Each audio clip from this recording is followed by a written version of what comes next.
এখানে আমি একটি বল নিয়ে নিয়েছি। এখন এখানে আমি 2টা ডিম ফাটিয়ে নিব। আমার 2টা ডিম কিন্তু ফাটিয়ে নেওয়া হয়ে গিয়েছে। আজকে হয়তো আপনারা ভাবছেন আমি কি তৈরি করে দেখাবো। আজকে আমি আপনাদেরকে কফির পুডিং তৈরি করে দেখাবো। এটা খেতে খুবই অসাধারণ হয়। ভিডিওটি না টেনে সম্পূর্ণ দেখতে থাকুন। এখন আমি এখানে 2 চামচ কফি দিয়ে দিয়েছি। এখানে আমি হোয়াইট কফিটা নিয়েছি। এখন এখানে দিয়ে দিব হাফ চামচ চিনি। চিনিটা আপনারা আপনাদের স্বাদ অনুযায়ী দিয়ে নেবেন।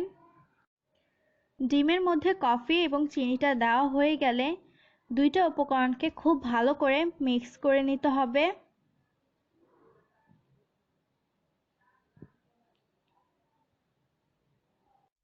চিনি এবং কফিটাকে এমনভাবে মিক্স করতে হবে যেন দানা দানা ভাবটা না রয়ে যায়। দেখতেই পাচ্ছেন আমার কফি এবং চিনিটাকে ভালো করে একসাথে মিশিয়ে নেওয়া হয়ে গিয়েছে। এখন আমি আরও কিছুক্ষণ ফেটে নিব। ভিডিওটা দেখে হয়তো বুঝেই গিয়েছেন আমি খুব ভালো করে ফেটিয়ে নিয়েছি। কফি এবং চিনিটাকে ডিমের সাথে একদম মিক্স করে নিয়েছি। দেখতেই পাচ্ছেন আমার কোনো দানা দানা ভাব নেই। এখন আমি এখানে দিয়ে দিব 1 চামচ ভ্যানিলা এসেন্স।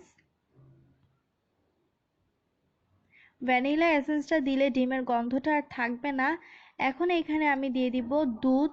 দুধটাকে আমি ঘন করে জাল করে নিয়েছি। আমি সব উপকরণগুলোকে দিয়ে দিয়েছি। এখন খুব ভালো করে আবারও মিক্স করে নিতে হবে। দেখতেই পাচ্ছেন আমি কি সুন্দর করে মিক্স করে নিচ্ছি। এখন আমি এখানে আবারও গুঁড়ো দুধ দিয়ে দিব 2 চামচ।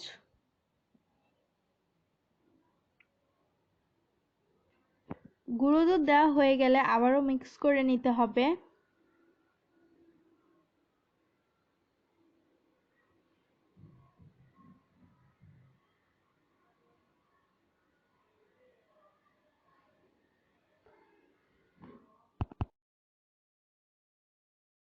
মিক্স করা হয়ে গিয়েছে। এখন আমি ক্যারামেল তৈরি করতে চলে যাব।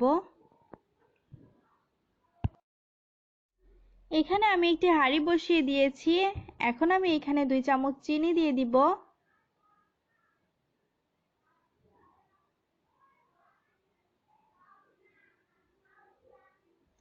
চিনি দেওয়া হয়ে গিয়েছে। এখন আমি এখানে হাফ কাপ পানি দিব।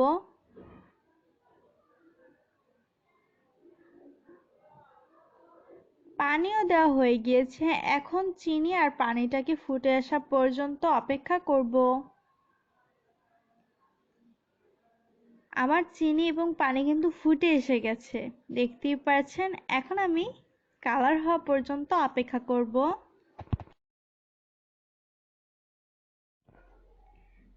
এখন দেখুন হালকা হালকা কালার কিন্তু চলে আসতেছে।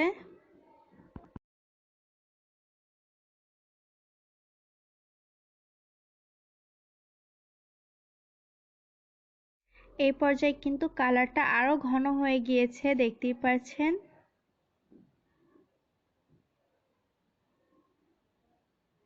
এখন আমি একটু নেড়ে নিব।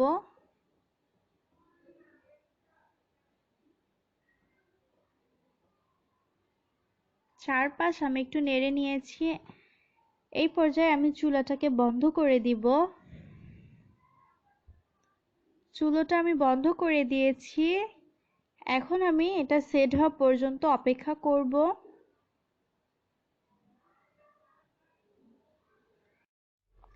এই পর্যায়ে পুডিং এর মিশ্রণটাকে আবার একটু নেড়ে নিতে হবে।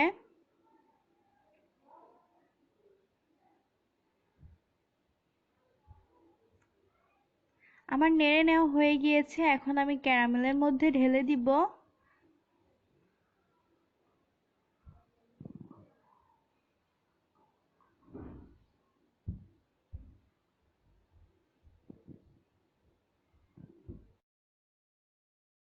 ক্যারামেলের মধ্যে ঢেলে নেওয়া হয়ে গিয়েছে। এখানে আমি একটি হাঁড়ি বসিয়ে দিয়েছি। এখন আমি এখানে পরিমাণ মতো পানি দিয়ে দিব।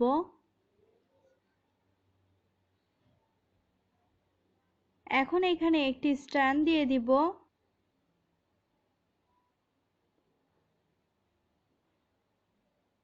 এখন পুডিংয়ের মিশ্রণটাকে দিয়ে দিব।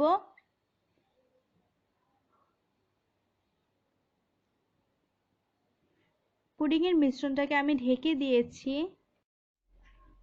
পুডিংটা বসিয়ে দেওয়া হয়ে গিয়েছে, এখন 20 মিনিট অপেক্ষা করব।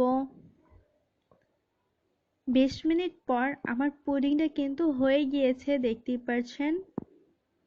এখন আমি কেটে দেখাচ্ছি কেমন হয়েছে।